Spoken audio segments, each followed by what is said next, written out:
Anthony Hewish with Martin Ryle.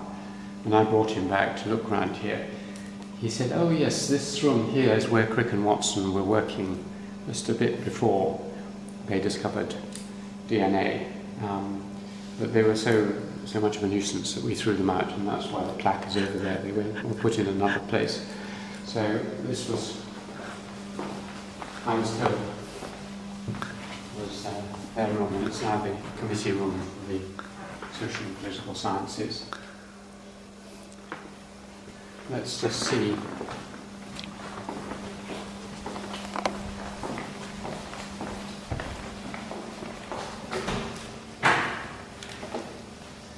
Good. This is the Maxwell lecture room, named after the great scientist Maxwell. And it's more or less been left as it was then. Yep. So all sorts of interesting discoveries and announcements were made here. For example, as I mentioned, when they discovered pulsars, a new kind of star which was incredibly important because it wasn't just a kind of star, it was a whole new type of star. Cambridge was famous for its astronomy, for Eddington, for Hewish and Ryle, and more recently for Martin Rees and Stephen Hawking and others like that.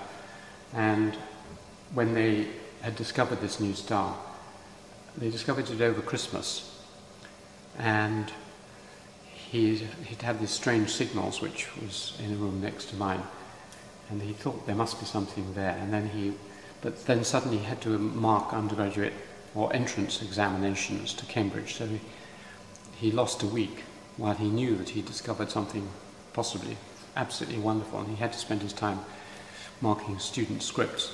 Then he came back, and when they first discovered it, they thought that these regular signals must be sent by an intelligent being from outer space.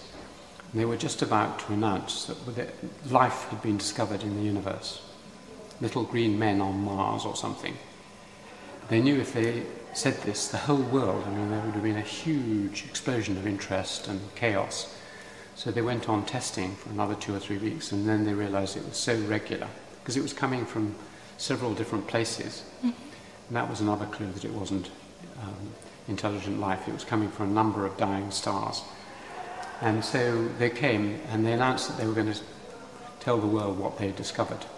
And they were going to have it in a small room. And news got out about this. This is 1968, I think. And everyone wanted to come. So they moved it to this big lecture room. And the two famous scientists stood here, and they told their audience that they discovered this new star. In the front rank was one of the great astronomers, Fred Hoyle, who was very argumentative and disbelieving of things.